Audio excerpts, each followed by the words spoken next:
자, 여러분 안녕하십니까? 영양플러스 팀 이금주입니다. 제가 이제 이번에 강의하게 되는 식사요법 및 실습에 대한 간단한 오리엔테이션을 진행을 하도록 하겠습니다. 저와 함께 학습을 하시게 되면 어떠한 이제 학습 과정과 그리고 학습 전략을 이제 가지고서 수업을 하게 되는지 이런 것들을 좀 아실 수 있어요. 그리고 제 수업이 가지고 있는 강점에 대한 것도 여러분이 아실 수가 있으니까 같이 좀 봐주시기 바랍니다. 자. 평가 영역하고 평가 내용 요소는 모든 과목에 대해서 이제 다 알려져 있지요. 대한교육과정, 한국교육과정평가원과 대한영양사협회에서 같이 마련을 한 그런 자료들이 이미 게시가 되어져 있습니다. 이 식사요법의 경우에는 이게 3개의 평가 영역을 가지고 있습니다. 3개의 평가 영역을 가지고 있는데 세 개의 평가 영역을 가지고 있어요. 식사요법 및 개요와 소화기계 질환 및 식사성 알레르기 식사요법. 이제 그렇게 돼가지고 요거는 뭐 일종의 개요 부분이니까 이렇게 질환과 관련된 거는 첫 번째는 소화기계 질환하고 식사성 알레르기에 대한 내용이 들어가 있죠. 여기 안에 들어있는 평가 내용 요소를 보면은 이제 개요 부분에 해당하는 걸로 식품교환법과 식단 작성, 뭐 병인식 이런 내용이 들어가 있고요. 그 다음에 소화기계 질환이라고 해서 여기에 들어가 있는 거는 되게 많죠. 정말 위, 장, 뭐 식도, 위, 장에도 뭐 소장, 대장이 있겠고, 그 다음에 이제 소화를 도와주는 간담체 그런 이제 기관에 대한 그런 여러 가지 이제 질환이 다 포함이 되어집니다. 그래서 소화기계 질환의 원인, 증상, 진단법, 대사변화, 식사요법 요 5가지가 거의 이제 콤보처럼 5단 콤보죠. 하나, 둘, 셋, 넷, 5개가 모든 거에 다 들어가 있어요. 그렇죠? 이거는 다 기본적으로 구성이 이렇게 되어져 있습니다. 식사성 알레르기 원인, 증상, 진단법, 대사변화, 식사요법 이런 내용들을 다 이제 평가 내용. 다시 말해서 이런 내용들이 다 시험에 나올 수가 있다. 이런 내용인 거죠. 그다음에 두 번째 평가 영역은 당뇨병, 심순환기계 질환, 신장질환. 여기 되게 중요한 내용들이 많이 포진되어져 있어요. 그래서 당뇨병의 원인, 증상, 진단법, 대사변화, 식사요법, 심순환기계 질환의 원인. 여기 심순환기계 질환도 종류가 여러 가지가 있잖아요. 그렇죠? 고혈압을 시작을 해서 뭐 이상지질증서부터 해가지고 동맥경화 뭐 되게 많이 있어요. 지방간, 뭐 알코올성. 지방간이 왜 나오나? 여기 나와야 되는데, 이제 뭐, 우려혈성 신부전, 뭐 되게 많이 있어. 허혈성 신부전, 이런 것들을 다 포함하고 있습니다. 그리고 이제 신장질환의 원인과 증상, 진단법, 대사변화, 식사요법, 신장질환도 마찬가지예요. 여러 종류의 세부적인 질환들을 가지고 있습니다. 그래서 그런 것들에 대해서 다 원인, 증상, 진단법, 대사변화, 식사요법들을 다루고 있는 내용이죠. 그 다음에 비만, 저체중, 의 원인, 종류, 증상과 진단법에 대한 또 식사요법 이게 3번째 영역입니다. 비만과 저체중의 원인, 종류, 증상과 진단법 이렇게 들어가 있죠. 빈혈 역시나 이렇게 들어가 있습니다. 이렇게 구성이 되어져 있는 식사요법의 경우에 어떤 식으로 문제가 출제가 되었나 사실 내용이 굉장히 방대한데 나오는 문제수 자체는 그렇게 많지가 않잖아요. 우리가 23문제 중에 그 23문제 안에 9과목의 문제가 다 들어가야 되니까 사실 배정되는 문제수 자체는 뭐 한 2개, 근데 대부분 다 서술형의 문제가 많이 좀 있죠. 2개에서 3개 정도가 되고 그나마도 다른 과목과 같이 이제 통합해서 나오는 경우들이 많이 있습니다. 범위는 이렇게 많은데, 그렇죠? 자, 그래서 그동안 어떻게 문제가 나왔었는지를 한번 보시자면, 자, 그러면 그동안 식사요법에서는 이 방대한 양에서 어디서 시험 문제가 많이 나왔었는지를 쭉 한번 보도록 할게요. 2014년도부터 해가지고 19년도까지는 뭐 보시면 어디서 많이 나왔다 할 것 없이 다 전방위적으로 포진이 되어져 있어요. 그래서 문제의 그 내용이 문제의 내용과 문제에서 이제 질문하고 있는 그런 어떤 이론적인 부분들이 조금씩 변하기는 하고 있습니다. 그래서 초반부에 이렇게 뭐 식품교환표 활용을 해서 단백질이나 지방량 계산하는 좀 단순한 문제죠. 이런 문제들이 나왔다고 하면은 이러한 것이 이제 나중에는 질환과 관련해가지고 거기서 다루어낼 수 있도록 하는 그런 식으로 된 문제들이 뭐 좀 많이 나오고 있습니다. 그리고 소화기계 질환에서도 뭐 많이 다루고 있죠. 우리가 이거는 사실 수업 시간에 식사요법 같은 경우도 많이 얘기를 하게 되는 내용들이에요. 중요하다라고 언급되는 것들은 거의 다 잘 나오고 있는 상황들입니다. 그리고 당뇨병에서도 이제 당 지수 계산하는 거 요번에도 또 나왔었죠. 당 지수와 관련되는 문제들이 이렇게 해가지고 기출로 나왔었던 문제들이 또 새롭게 변형이 돼가지고 나오고 있고 그래서 아주 새롭게 기상천외한 너무나 창의적인 문제가 나온다기보다는 그죠? 범위는 정해져 있는 상황이기 때문에 이렇게 조금씩 변형이 돼가지고 나오고 그 주변에 조금 다른 영역으로 확대가 돼서 나오고 다른 과목과 병행이 돼서 나오는 그런 상황 설명들이 많이 있습니다. 그래서 이러한 것들을 알고 우리가 이제 이론 학습을 하게 되면 조금 더 이론을 볼 적에도 입체적으로 볼 수가 있다. 이렇게 말씀을 드릴 수 있어요. 당뇨병에 대한 것도 이제 진단이라든가 대사증후군에 대한 내용까지 같이 나오고 있고요. 협심증에 대한 거, 알도스테론 이런 것들 많이 나오고 있습니다.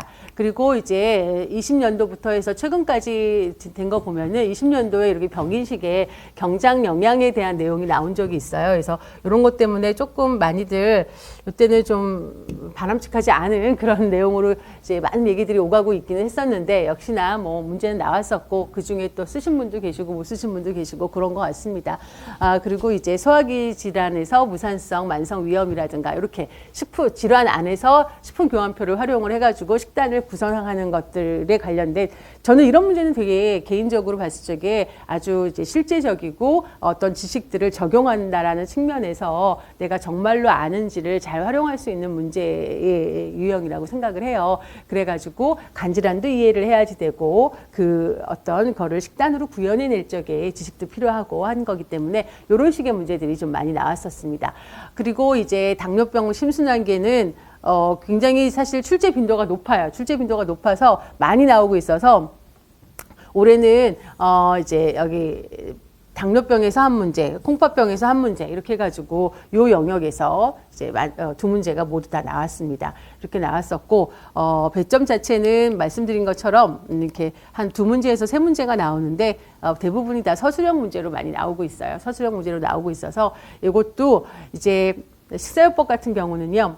우리가 이제 영양학적인 지식도 필요하고 그 다음에 뭐 기전도 나오고 병태 생리 같은 내용도 조금 나오고 뭐 증상도 나오고 여러 가지가 나오는데 공부를 하다 보면은 되게 이제 실생활과 나의 그런 어떤 몸 상태나 내 가족의 상태나 이런 것들과 우리가 같이 이렇게 적용을 해보면서 공부를 하니까 재밌어라 하시면서 공부를 하세요.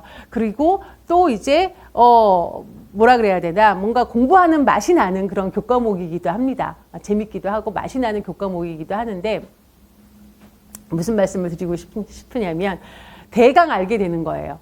그냥 이거 알 것 같아 아는 거야 라고 해서 대강 넘어가는 경우들이 많이 있어요. 그리고 자꾸 내가 무슨 어떤 질환에 대해서 원인이 있을 거 아니에요. 그렇죠. 이 원인은 이 원인에 또 영향을 주는 또 무슨 원인이 있을 거고 여기에 원인 이런 것들을 자꾸 알고 싶은 욕구가 생겨요. 자꾸 알고 싶은 거야. 이거는 왜 생겼지? 그거에 영향을 주는 건 뭐지? 그럼 그건 또 왜 생겼지? 뭐 이런 식으로 자꾸 내가 학문적인 욕구가 막 생겨요. 이거 하다 보면은. 그러고 또 여기서는 이 영양소가 뭐 올라간다 그랬는데 여기서는 이 영양소가 또 내려간대. 이게 또 상충되는 게 왜 그러지? 뭐 이런 식의 여러 가지 고민들을 막 하게 돼요. 그러니까 그런 것들을 또 질문을 하시게 되고 교재에도 없는데 전공서에도 없는데 그 내용이 궁금하니까 또 막 인터넷 찾아가지고 우리가 확인되지 않은 여러 가지 또 이제 이런 정보들을 접하게 되고 그것들을 외우시려고 하고 고민을 하시더라고요.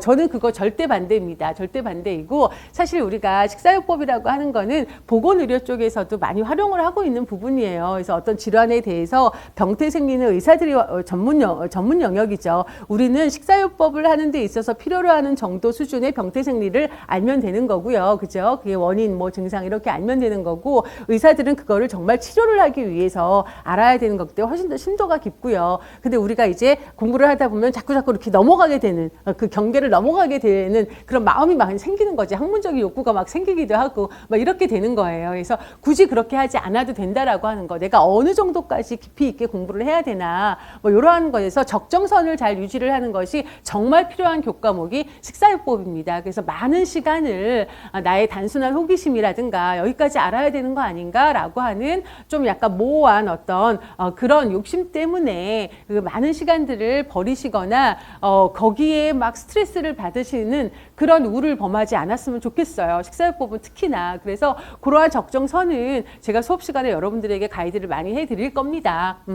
그리고 저도 그런 가이드는 기출이라든가 전공서를 베이스로 해서 말씀을 드리는 거니까 모든 문제는 전공서 베이스로 나오는 거지 전공서에 없는 거를 갑자기. 근데 우리가 전공서를 다 정말 깨알같이 다 할 수는 없잖아요. 저도 다 모르거든요. 이제 그러니까 이제 그런 데서 현명한 학습이 필요한 거죠. 이제 그런 상황이기 때문에 식사요법은 그런 것들 좀 많이 염두에 두시면 좋겠다. 그래서 내가 지금 너무 쓸데없는 데에 많은 진을 빼지 않아야 되겠다. 그래서 여러분들이 조금 더 좀 더 힘을 줘야 하는 그런 부분에 대한 가이드를 이제 저희와 같은 교수들, 특히 제가 여러분들에게 해드리는 거다, 이렇게 이해를 하시면 될 것 같아요.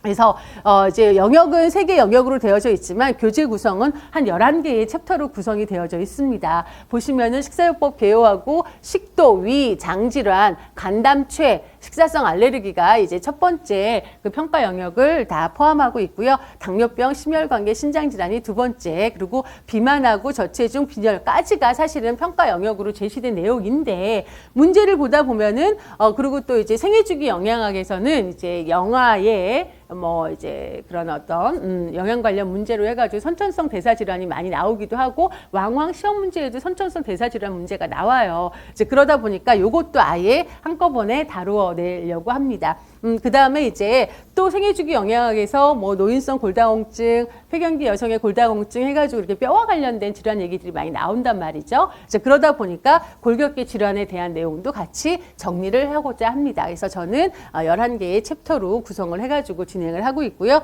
학습 보충 자료로 해서 홈페이지에 수업 자료를 게시를 합니다. 이게 우리가 식사요법 및 실습이라고 되어져 있지만 어떤 병을 이제 우리가 다루는 과목이잖아요.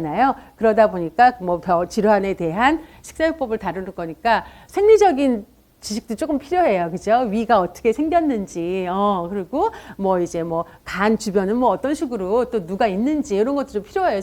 생리학적인, 영양생리학적인 지식도 필요합니다. 그래서 그런 부분들은 주로 이제 제가 자료에도 집어넣었지만, 교재에도 집어넣었지만, 또 거기서 더 추가되어지는 더 많은 양의 내용들은 이렇게 홈페이지에 수업 자료실로 게시를 해가지고, 이거를 수업 시간에 다 다루는 거는 아닌 것 같아요. 제가 볼 적에는. 그건 아니지만, 그래도 저는 건드리기는 할 겁니다. 그렇지만 여러분들이 이렇게 학습 자료를 통해 가지고 추가적으로 더 해두시면 이제 개인적인 차이가 있는 거죠. 그거는 그렇죠. 안 하셔도 크게 무방하고 이제 해두시면 더 이제 개인적으로 좋다고 판단되시는 경우에는 활용을 하시면 될 것 같아요. 그래서 그런 식으로 저는 교재 구성을 했고요. 형성평가는 역시나 3단계 자가 점검을 합니다. 빈간 채우기, OX 표시, 기출 및 적용을 하게 되고, 역시나 각각 빌드업 테스트를 한 번, 두 번, 그다음에 3번 진행을 하게 됩니다. 이 빌드업 테스트를 통해 가지고 이 식사요법 같은 것도 서술형 문제가 많이 나오다 보니까 내가 두리뭉실을 아는 것 같아. 머릿속에는 구름이 떠다녀. 그런데 그 구름을 잡을 수가 없는 상황들이 실제로 우리가 첨삭을 해보면 많이 등장을 해요. 아는 것 같은데 뭐 이렇게 그리고 이제 내가 아는 것 같은데 다 썼다고 생각을 하는데 포인트를 못 맞춘다거나 하는 그런 결과들을 많이 받아들고 충격을 받으시고 그러십니다. 그래서 그런 것들을 확인하는 과정이 꼭 필요하니까 활용을 해보시기 바랍니다. 자, 그렇게 해서 이 특히나 식사요법의 경우에 제가 여러분들에게 함께 수업을 하게 됐을 때 저는 이런 전략을 가지고 있습니다. 정확한 개념 확립하고 적용이 필요하다는 건 모든 과목이 공통돼요. 그런데 특히나 식사요법에서는 지나치게 깊이 있는 내용은 오히려 학습에 방해가 된다는 거예요. 예. 내가 아무리 지나치게 깊이 있게 공부를 한다 한들 그거를 알 수도 없을 뿐더러, 그죠? 그리고 나는 이제 의사고시를 보는 사람이 아니거든요. 그러니까 학습 방해 요인이 되고 많은 시간을 할애하고 내 신경이 거기에 쓰이게 되는 거니까 그러지 말자. 그 시간에 다른 걸 공부하자라는 얘기입니다. 예, 그렇게 되는 거고요. 그리고 특히나 이 과목의 경우에도 내가 출제자라고 한다면 이거를 어떻게 낼 것인가, 이 영역에서 낼 것인가, 이거를 중요하게 생각할 것인가 라는 거죠. 그리고 나는 보건의료인이 아니에요. 물론 보건의료인에 포함이 되어지기는 하지만 내가 이제 어떤 그런 병을 치료하는 목적으로 이 식사요법에 해당하는 여러 가지 원인이나 증상이나 병태생리를 하는 것이 아니란 말이에요. 그래서 영양교사의 입장에서 영양학을 전공하는 사람의 입장에서 어느 정도까지를 내가 이제 알아야 되고, 그거를 가지고 어떻게 문제를 활용을 할 것인가. 우리는 식사가 중요하거든. 병 자체보다는 그 병에 어떻게 먹여서 식사 관리를 해줄 것이냐, 이게 중요한 거거든요. 그러니까 이런 것들을 항상 생각을 하면서 이제 학습을 해 나가면서 어떤 중요성을 내가 이제 좀 분별을 해 주시면 좋겠다, 이렇게 말씀을 드려요. 그리고 특히나 여기 서술형 문제가 많아요. 그러다 보니까 정확하게 쓰지 않으면 오히려 감점이 되는 경우가 있어요. 두리뭉실 알다 보니까 어디서 들은 것 같아서 막 써. 그러면 이게 이제 점수를 주자니 애매하고 막 이런 상황이 벌어져요. 그래서 정확하게 정리를 해둘 필요가 있다. 그러니까는 막 잡다하게 많이 아는 거, 그거를 다 정확하게 알 수 있다면 좋겠지만 그러지 못할 바에야 사실 그건 못하잖아요. 그렇게 그죠? 그러니까 중요한 내용들에 대해서는 정말 정확하게 알아두셔서 여러 측면으로 다방면으로 질문을 해도 내가 그거에 대한 답을 해결해낼 수 있어야 된다라고 하는 거. 그리고 생애주기 영양학이나 뭐 이제 이게 식사요법의 실습인데 그쵸? 이게 통합형 문제에 이제 함께 병에 우리가 대비를 해야지 된다라고 하는 부분들 형성평가 빌드업을 통해서 자가 진단과 평가 보완을 해서 문제풀이로 자연스럽게 넘어갈 수 있도록 하셔야 된다. 그 다음에 이제 나만의 교재를 만드는데 특히 이 식사요법의 경우에는요 생애주기 영양학이나 이런 거와 연계돼서 나오는 그런 문제들이 되게 많이 있어요. 그리고 영양 관련 질환들도 많이 있고 그러다 보니까 그런 이제 어떤 질환이 나오면 그게 생애주기에 어떤 대상에게 어떤 상황에서 많이 발생을 하는지도 같이 옆에다가 이제 이렇게 그쵸 서브 노트처럼 서브 이제 그쵸 이렇게 노트를 해놓으시면은 훨씬 통합적으로 내가 이해를 하고 계시게 되는 거고 요즘에 문제들도 그런 식으로 많이 나오니까 훨씬 도움이 되고 공부하시는 과정에서 문제에 대한 답까지도 서술해 보시게 되는 상황이 될 수 있다. 그래서 이런 것들도 강력하게 추천을 드립니다. 네, 그래서 이렇게 해가지고 우리가 이 식사요법의 실습이 제일 먼저 개강을 해요. 오후 시간이기는 하지만 1월 25일 목요일에 개강을 할 거고요. 4월 4일까지 진행을 하면서 10주로 설 연휴 제외하고 10주 진행을 합니다. 그래서 30시간에 워낙 범위가 많다 보니까 30시간으로 배정을 하고 있어요. 그래서 1월 25일 목요일 2시에 여러분 뵙도록 하겠습니다. 그래서 모든 자료들은 카페를 통해 가지고 서로 소통하고 이제 확인하고 하니까 카페에 회원 가입하시고 우수회원 인증 받으셔서 잘 활용해 주시면 좋겠습니다. 자, 여기까지 해서 제가 강의하는 이금주가 강의하는 통합 전공 이론 중에 식사요법 및 실습에 대한 오리엔테이션을 마치도록 하겠습니다. 감사합니다.